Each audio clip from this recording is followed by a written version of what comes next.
तो ये कहानी है रानो चिड़िया की।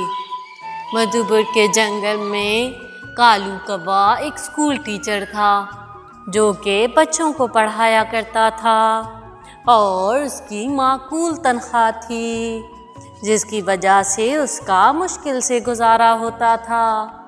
उसकी पत्नी बहुत लालची थी।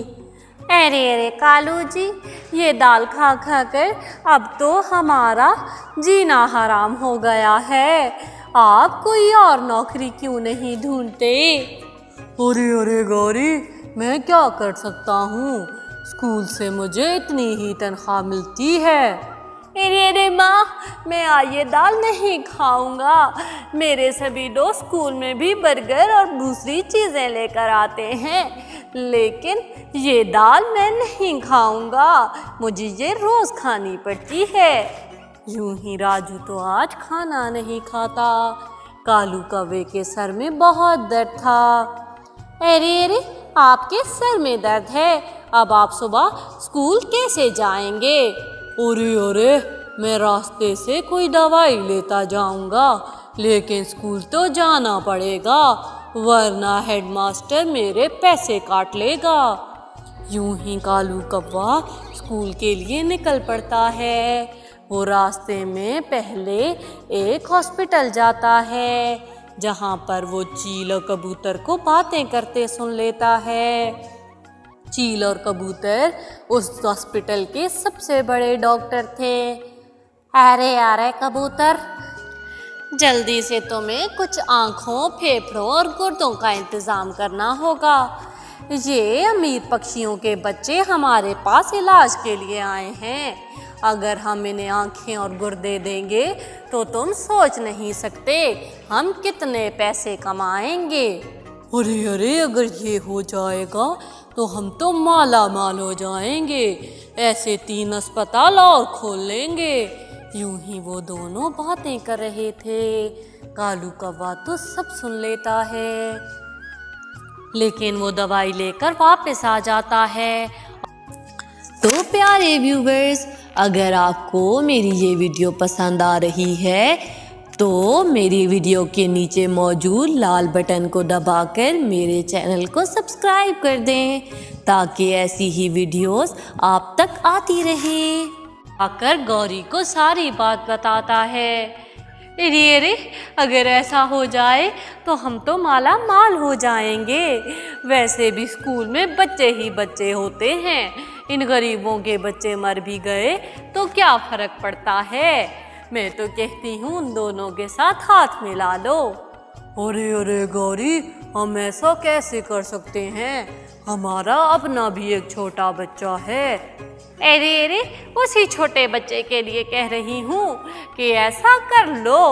यूं ही कालू तो सोचने लगता है और गौरी की बातों में आकर अगले ही दिन चील और कबूतर से हाथ मिला लेता है।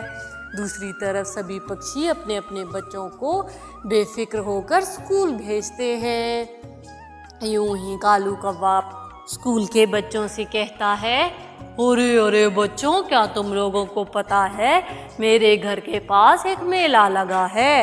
अगर तुम लोग चाहो तो मैं तुम लोगों को उस मेले में ले जा सकता हूँ। तो बताओ तो तुम सब में से कौन जाएगा? अरे अरे, मैं जाऊंगा, मुझे मेला देखने का बहुत शौक है।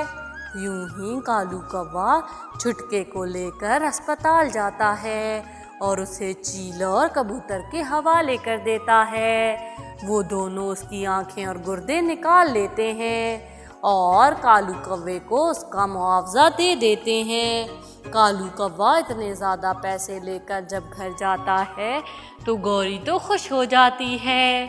अरे अरे कालू जी, आपने सारी जिंदगी में पहली दफ़ा कोई अच्छा काम किया है, अब तो हम लोग माला माल हो जाएंगे।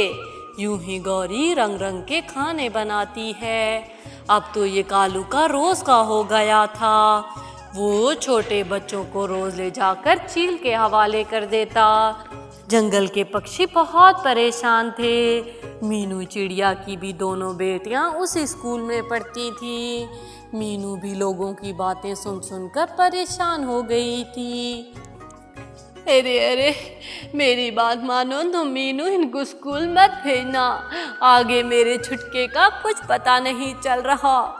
अरे अरे, हमें इसका कोई हल तो निकालना होगा टोनी, वरना तो हम सबके बच्चे यूं ही गायब हो जाएंगे।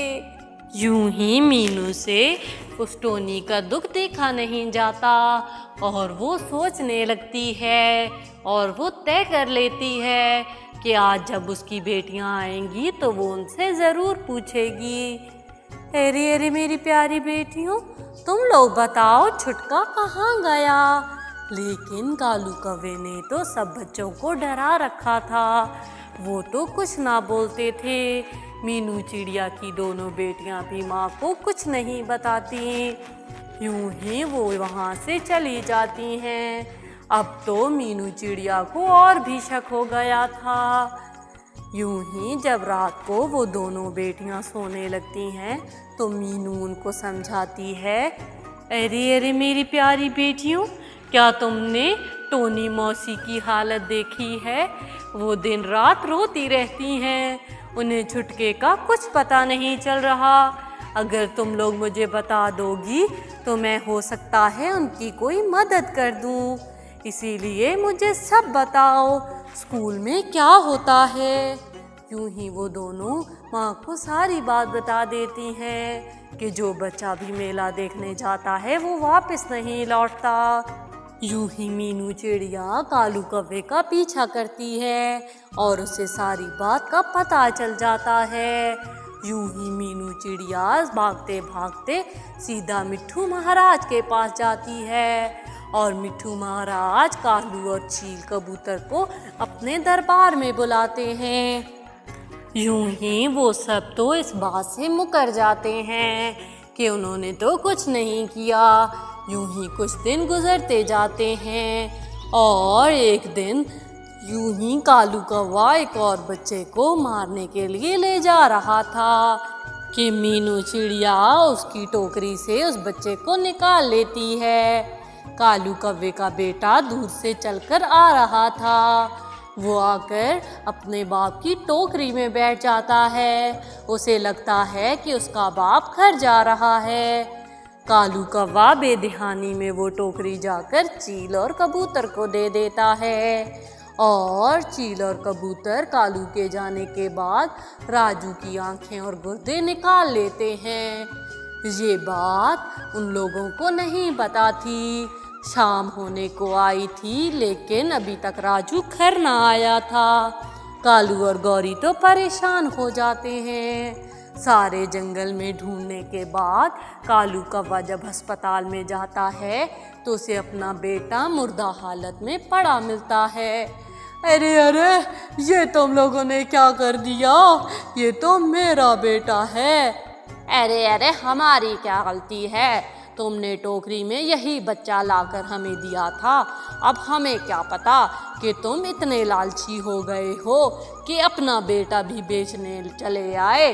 यूं ही चील और कबूतर तो उसे वहाँ से रवाना कर देते हैं। अरे अरे, मैं तो लुट गई, मैं तो बर्बाद हो गई। मेरा बेटा, हमने जो दूसरों के साथ किया था वो हमारे साथ भी हो गया। हमारा निर्दोष बेटा मारा गया।